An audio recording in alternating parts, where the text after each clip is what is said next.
جو بنیادی سبب بنا، ایک تو یہ تھا کہ اب کفار مکہ کی تجارتی جو راہ گزر تھی وہ بند ہو چکی تھی مسلمانوں کی مختلف جنگی مہمات کی وجہ سے، اور بدر میں جب انہیں ہزیمت کا سامنا کرنا پڑا تو پورے عرب میں یہ مشہور ہو گیا کہ اب ان کو ہرانے والے آ چکے ہیں، یہ کمزور ہیں، اور قریش کو یہ ڈر پیدا ہو گیا کہ اب تو کچھ اور لوگ بھی اٹھائیں گے اور ہمیں دبانے کی کوشش کریں گے۔ ایک سبب تو یہ تھا، جو ان کی چونکہ ساری معیشت کی ریڑھ کی ہڈی ان کی معیشت تھی، اور معیشت کی ریڑھ کی ہڈی ان کی وہ تجارت تھی جو وہ کرتے تھے، اور وہ راستہ گزرگاہ بند ہو چکی۔ دوسرا سبب تھا ان کی عصبیت اور انتقام کا جذبہ، کیونکہ غزوہ بدر میں جن بڑے بڑے سرداروں کے رشتہ دار اور جو خود بڑے بڑے سردار ہلاک ہوئے مسلمانوں کے ہاتھوں، تو ان کے جو سابقین تھے، باقی رہ جانے والے لوگ تھے، وہ بہت شدید رنج و اضطراب کا شکار تھے اور انتقام کی آگ میں گویا جل رہے تھے۔ ابو سفیان نے اس سے پہلے ایک دفعہ مدینہ پہ لشکر کشی کی کوشش کی، اور وہ کچھ لشکر لے کے آیا اور یہودی ایک کے ہاں ٹھہرا اور اس سے مدد مانگی، لیکن جب اس نے مدد نہیں کی تو وہ چلا گیا۔ اسے غزوہ سویگ کہتے ہیں، کیونکہ وہ ستو کی بوریاں گراتے گئے تھے، جلدی میں مسلمانوں نے پیچھے کیا تھا، تو اس وجہ سے اس کو ستو والے غزوے کا نام دیا گیا۔ اب 3 ہجری میں جو تجارتی قافلہ لے کے آ رہا تھا، جس کو روکنے کے لیے مسلمان بدر میں گئے تھے، جب وہ ابو سفیان جنگ ہو گئی، ابو سفیان نے وہاں سے کہا کہ میری مدد کو، اور وہ تجارتی قافلہ بحفاظت مکہ پہنچ چکا تھا، اس سے جو پروفٹ ہوا تھا، منافع، اس کے بارے میں انہوں نے یہ فیصلہ کیا باہم کہ اس منافع کو ہم جنگی تیاری کے لیے استعمال کریں اور مسلمانوں کے خلاف لشکر کشی کریں اور اپنے رشتہ داروں کا بدلہ لیں۔ چونکہ عرب کے ہاں جو عصبیت ہے وہ مشہور ہے، وہ انتقامی جنگوں میں 100 سال لگاتے تھے، مسلسل جنگیں کرتے تھے۔ یہ کہتے ہیں حضور ضیاء الامت جسٹس پیر محمد کرم شاہ الازری نے اپنی سیرت میں لکھا ہے کہ 50,000 پاؤنڈ کا تقریباً نفع تھا، جس کو انہوں نے اس مہم کے لیے مختص کر دیا۔ جی شاہ صاحب، آپ نے یہاں پر ایک اسباب جو تھے وہ آپ نے بیان فرمائے ہیں، میں ڈاکٹر صاحب کی طرف بھی بڑھتا ہوں، ان کی بھی رائے لے لیتا ہوں۔ ڈاکٹر صاحب، کچھ تو اسباب انہوں نے جو ہے ارشاد فرمائے، آپ ہمیں غزوہ احد کا جو واقعہ ہوا تھا، جو جنگ کا ایک سما تھا، وہ بیان فرما دیجئے۔ بسم اللہ الرحمن الرحیم، اللہم صلی علی محمد وعلی آل محمد۔ سب سے پہلے سید زین الرضا شاہ صاحب آپ کا اور کوہ نور کی پوری ٹی وی ٹیم کا میں تہہ دل سے ممنون و متشکر ہوں کہ اتنے نام میں ہی سے واضح ہے کہ راہ فلاح پروگرام سے آپ اتنی اچھی توجہ اصلاح امت کے اور احوال امت کے اوپر آپ نے جو ہے نا ایک پورا ایک فوکس کیا ہوا ہے ماشاءاللہ۔ تو بغیر کسی لمبی چوڑی تمہید کے آپ کے پرٹیننٹ کویسچن کو میں ایڈریس کرنے کے لیے آگے بڑھتا ہوں۔ غزوہ احد 15 شوال اور 3 ہجری کو یہ واقعہ مارز وجود میں آیا، جہاں سے مجھ سے پہلے شاہ صاحب نے کچھ اسباب اور کچھ کازز بیان کی۔ ان میں سے ایک مین وجہ یہ تھی کہ جو کفار جو تھے جو غزوہ بدر میں ہارے تھے، وہ دانت پسپا جن کے ہوئے اور وہ اپنے گھروں کو جو کچھ بچ گئے، بڑے بڑے سردار بھی مارے گئے، تو ان کی اولادوں نے یہ بالکل ٹھان لیا تھا کہ اب جو ہے نا وہ ہم ایک پوری ایک اعلیٰ تیاری کے ساتھ ہم مسلمانوں کو ہم شکست دیں گے۔ بیچ انہوں نے جو ہے نا کچھ سازشی مہمات کا بھی جو ہے نا وہ آغاز رکھا، اور وہ گاہے ان کو جو ہے نا وہ پروموٹ کرتے رہے، لیکن مین یہاں پہ میں عرض کرنا چاہوں گا آپ کے چینل کے توسط سے کہ اسلام اور کفر کے درمیان جتنی بھی شاہ صاحب جنگیں ہوئی ہیں، کفار کی جانب سے جتنی جنگیں ہوئیں، تاریخ اس بات کی گواہ ہے، سیجر نگاروں نے، مورخین نے، سب نے لکھا ہے، جتنی جنگیں ہوئیں وہ ساری جارحانہ جنگیں تھیں، اور مسلمانوں کی طرف سے جتنی جنگیں ہوئی ہیں وہ ساری کی ساری عادلانہ جنگیں تھیں۔ سبحان اللہ۔ اب مسلمانوں نے جتنی بھی جنگیں کی ہیں، آپ ہسٹوریکل بیک گراؤنڈ کی طرف جب آپ دیکھیں تو اس میں مسلمان اپنا ڈیفینڈنگ پوائنٹ آف ویو جو ہے نا اس میں کرتے نظر آتے ہیں۔ غزوہ بدر آپ لے لیں، غزوہ سویق لے لیں، غزوہ احد لے لیں، جتنے بھی غزوات ہیں ان کو اگر آپ ڈیپتھ میں جا کے ان کی اسٹڈی آپ کریں تو ہمارے پاس ایک نظریہ، ایک ہمارے پاس ایک جو چیز ہے وہ واضح طور پر آشکار ہوتی ہے۔ بنیادی طور پر مسلمان جو تھے ان کو اپنے عقائد کو بچانا تھا اور وہ اپنی فکری ملی جو وحدت تھی اس کے اوپر وہ مجتمع تھے، اس لیے وہ ایک جگہ پہ اکٹھے تھے۔ کفار کے پاس کوئی ماٹو نہیں تھا، کوئی ان کی فکر نہیں تھی، کوئی ان کا زاویہ نگاہ نہیں تھا، اس لیے وہ مختلف قبائل میں بٹے ہوئے تھے۔ اگر کوئی ایک کا کوئی قتل ہو گیا تو وہ دوسری طرف، یعنی کہ ان کا ہار بیسیکلی جب آپ ایک یکجہت ہو کر آپ کسی کے ساتھ جنگ کرتے ہیں یا آپ کسی کے ساتھ مبارزت و مقابلہ کرتے ہیں تو وہ پھر وہ چیز آپ کی وہ طاقت نہیں رہتی ہے۔ جی اب میں اس واقعے کی طرف آ رہا ہوں۔ شاہ صاحب آپ نے جو کوشچن کیا، دیکھیں غزوہ احد جو ہے، احد مدینہ منورہ کے اندر ایک پہاڑ ہے، آپ بہتر جانتے ہیں، اور اسی پہاڑ کے حوالے سے نبی دو عالم صلی اللہ علیہ وسلم نے فرمایا ہے احد جبل یحبنا ونحبہ، یہ ایسا پہاڑ ہے جو ہم سے محبت کرتا ہے اور ہم اس سے محبت کرتے ہیں۔ دیکھیں پہاڑ جو ہے جس کی نسبت نبی دو عالم صلی اللہ علیہ وسلم کے ساتھ ہو جائے، وہ چاہے بے جان چیز ہو، اس کے اندر بھی جو ہے نا وہ ایک سینس پیدا ہو جاتی ہے۔ بے شک۔ اچھا، یہ نبی دو عالم صلی اللہ علیہ وسلم کا یہ معجزہ ہے۔ غزوہ احد جو ہے جب یہ سٹارٹ ہوا تو آگے ہم چل کے مزید عرض بھی کریں گے، وہاں پہ کئی جنگجوؤں نے اپنے اپنے جو ہے نا وہ جنگ کے جوہر دکھائے، تیر اندازی کے جوہر دکھائے، تلواروں کے جوہر دکھائے، اپنی اپنی بہادری کا جو ہے نا وہ لوہا منوایا۔ وہیں پر دو ایسی شخصیات ہیں جو غزوہ احد میں، بلکہ تین ایسی شخصیات ہیں جو سر فہرست ہیں۔ ان میں سے سب سے پہلے نمبر پہ ہے حضرت سیدنا حمزہ بن عبد المطلب ہیں، دوسرے نمبر پہ ہیں مولا کائنات، مولا کل، امام کل سیدنا علی المرتضی بن ابی طالب کرم اللہ وجہہ، اور تیسرے نمبر پہ حضرت عبیدہ۔ ان تینوں ہستیوں کو جب کفار سامنے آئے ہیں تو انہوں نے مبارزت طلب کی ہے، تو نبی دو عالم صلی اللہ علیہ وسلم نے فرمایا کم یا حمزہ، کم یا عبیدہ، کم یا علی۔ ان تینوں چیزوں تینوں ہستیوں کو نبی دو عالم صلی اللہ علیہ وسلم نے خاص کیا اور انہوں نے کفار کے وہ چھکے چھڑا دیے۔ بے شک بے شک۔ اور نبی دو عالم صلی اللہ علیہ وسلم کے پاس آنے والے فرشتوں کو یہ کہنا پڑ گیا کہ جو حمزہ بن عبد المطلب ہیں وہ جب لڑتے ہیں تو ایسے لگتے ہیں جیسے اللہ اور اس کے رسول کا شیر لڑائی کر رہا ہے۔ اور نبی دو عالم صلی اللہ علیہ وسلم کی یہاں پہ میں حدیث کوٹ کرنا چاہوں گا۔ علامہ صاحب سوال لے لیتے ہیں، پھر باقاعدہ اس کا جو ہے وہ آپ سے میں پوچھتا رہوں گا۔ علامہ صاحب بھی موجود ہیں، ان سے بھی ہم رائے لیتے ہیں اس حوالے سے۔ علامہ صاحب آپ نے ابھی سماعت فرمایا کہ اس کے جو اسباب تھے ان پر بھی گفتگو ہوئی، آپ نے بتایا کہ جو سرکار دو عالم صلی اللہ علیہ وسلم کے صحابہ کرام میں جو جذبہ تھا ان میں چند مقتدر صحابہ کرام، تین کا آپ نے نام لیا، تو صحابہ کرام کا اس جنگ کے اندر جو جوش و جذبہ تھا وہ کیسا تھا، وہ ارشاد فرما دیجیے۔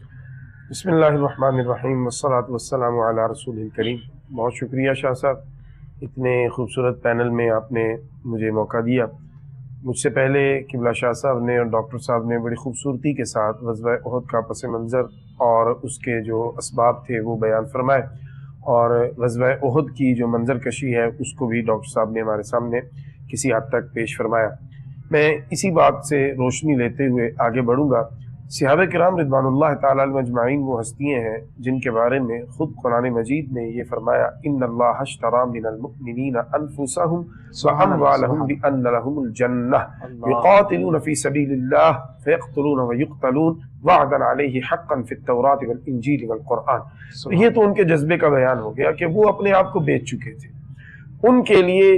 یہ جان رہ جائے یہ جان چلی جائے، یہ دونوں چیزیں ان کے لیے سعادت تھیں، اس لیے وہ بڑے جذبے کے ساتھ میدان میں نکلتے تھے۔ میں اسپیسیفکلی ایک چیز جو حضرت ضیاء الامت علیہ الرحمہ، چونکہ شاہ صاحب نے قبلہ پیر صاحب کا حوالہ کوٹ کیا، تو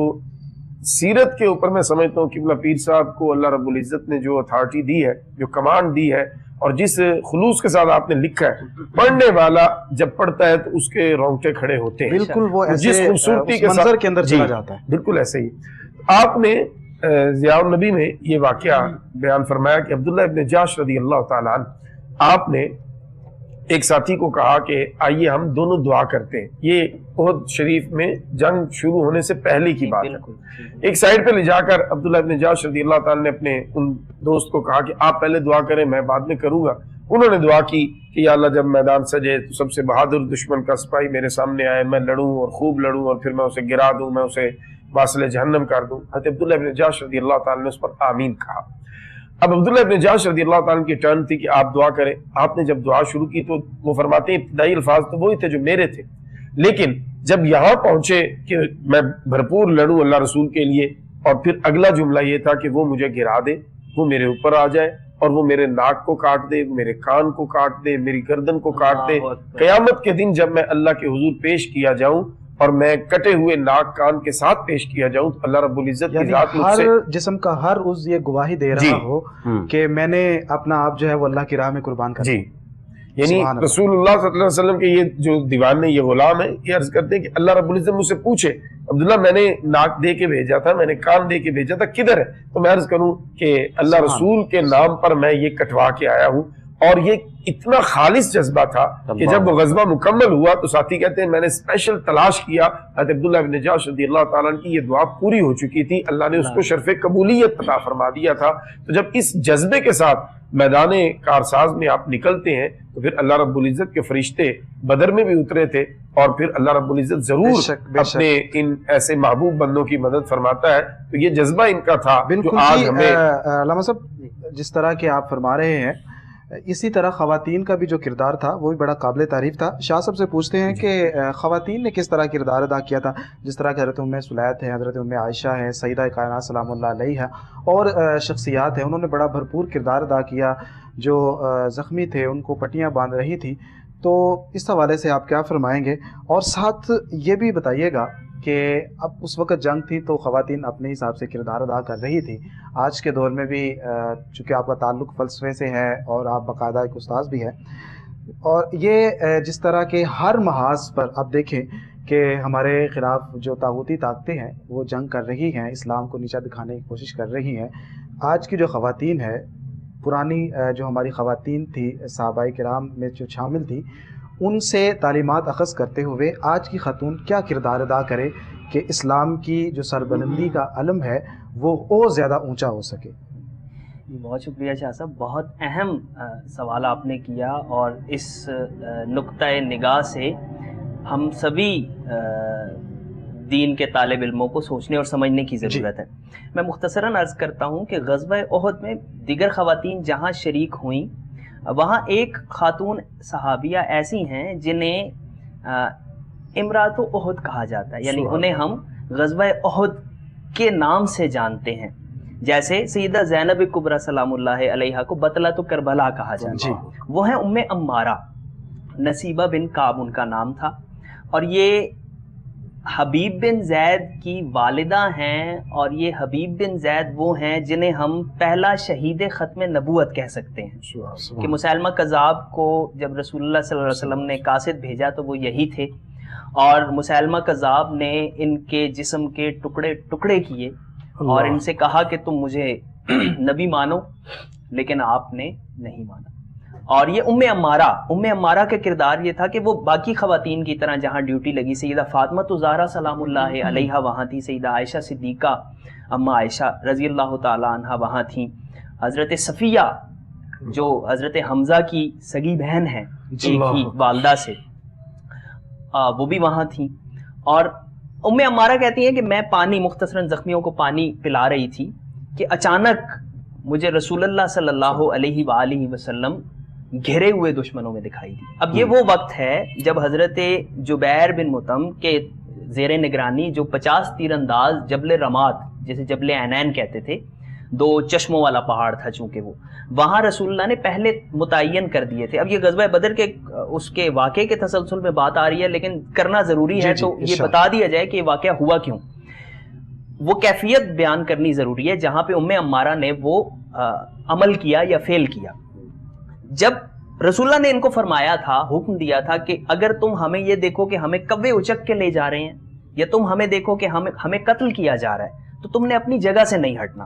اور یہ اتنا شدید حکم تھا کہ رسول اللہ نے فرمایا کہ یا اللہ تو گواہ رہنا کہ میں نے ان تک یہ بات بڑی واضح انداز میں پہنچا دی۔ اب ہوا یہ کہ جب کفار کو پسپائی ہوئی اور وہ بھاگنے لگے الٹے قدموں، تو تیر انداز 40 تیر انداز وہاں سے اتر گئے. حضرت عبداللہ بن جبیر کی زیر نگرانی صرف 10 وہاں باقی رہ گئے, اور اکرمہ اور خالد جو بعد میں دونوں مسلمان ہو گئے جی, ان دونوں نے حملہ کر دیا. یا للعزیٰ یا للمنات کہتے ہوئے انہوں نے ہلا بول دیا, اور وہ جنگ کا پاسا پلٹ گیا, چرخہ الٹا چلنے لگا. رسول اللہ صلی اللہ علیہ وسلم پر گھیراؤ کر لیا سب نے, اور شیطان نے وہاں یہ خبر مشہور کر دی کہ نعوذ باللہ سرور انبیاء سرور رسولاں صلی اللہ علیہ وآلہ وسلم شہید ہو گئے ہیں جی. اب اس کیفیت میں مسلمانوں کی جو حالت ہوئی سو ہوئی. ہم وہاں 2 قسم کے گروہ دیکھتے ہیں. ایک وہ ہیں جو الٹے پاؤں بھاگ رہے ہیں کہ اب رسول اللہ نہیں رہے تو ہم نے کیا کرنا ہے سارے کچھ کو, اور کچھ لوگ ایسے ہیں جو کہتے ہیں رسول اللہ نہیں رہے تو ہم نے زندہ رہ کے کیا کرنا ہے, آؤ اللہ تو باقی ہے نا, اللہ کے نام پہ ہم جہاد کریں. اور وہ وہی لوگ تھے جیسے وہ قبلہ نے فرمایا کہ حضرت عبداللہ بن جہش جیسے لوگ تھے, سیدنا علی المرتضیٰ کرم اللہ وجہ الکریم جیسے لوگ تھے, سیدنا ابو بکر صدیق, سیدنا عمر فاروق, سیدنا طلحہ, سیدنا ابو عبیدہ الجراح جیسے لوگ تھے. تو ام رماد کہتی ہیں کہ میں نے وہ مشکیزہ چھوڑا, تلوار نکالی اور میں لپکی رسول اللہ کی طرف, اور وہاں پہ پھر رسول اللہ کے دائیں بائیں آگے پیچھے ام رماد نے کیا کیا, اور ام عمارہ نے کیا کیا, نصیبہ بن کعب نے کیا کیا کہ رسول اللہ نے فرمایا. آپ دیکھیں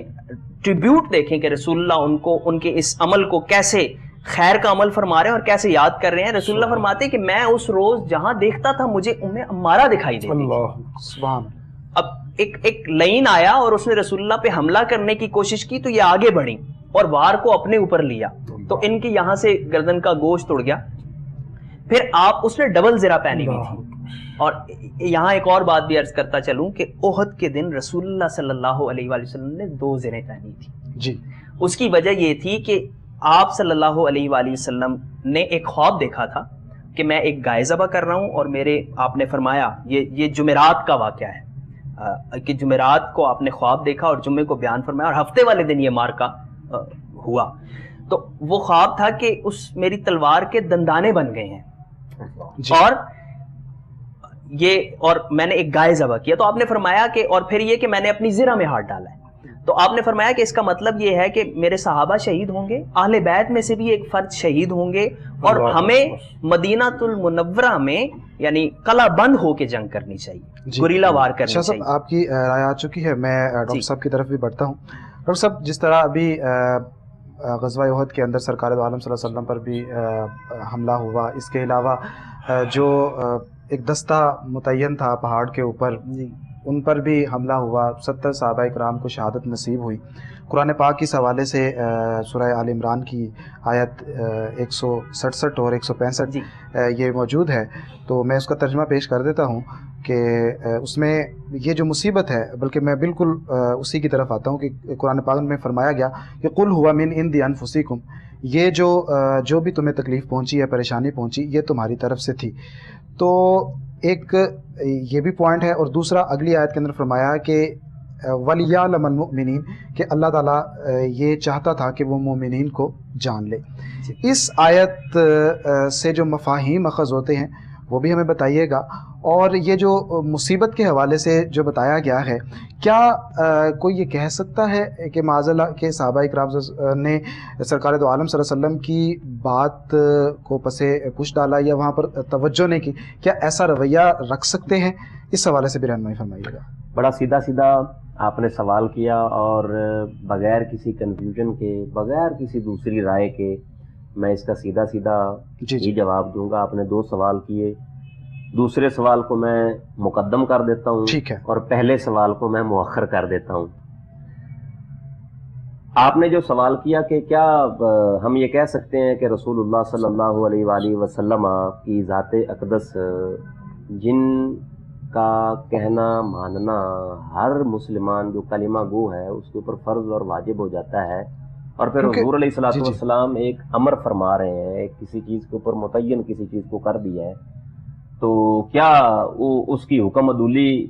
ہم اگر کوئی بندہ اس سے کوئی ادھر ادھر ہوتا ہے, صرف نظر کرتا ہے, تو کیا وہ حکم عدولی میں کاؤنٹ ہوگا؟ تو بڑے ہی ایک سیدھا سا جواب ہے. دیکھیں, جب حضور علیہ الصلوۃ والسلام نے فرما دیا کہ تم نے, اور مورخین نے یہ لکھا ہے, سیرت نگاروں نے یہ لکھا ہے, میری کوئی اپنی ذاتی رائے نہیں ہے.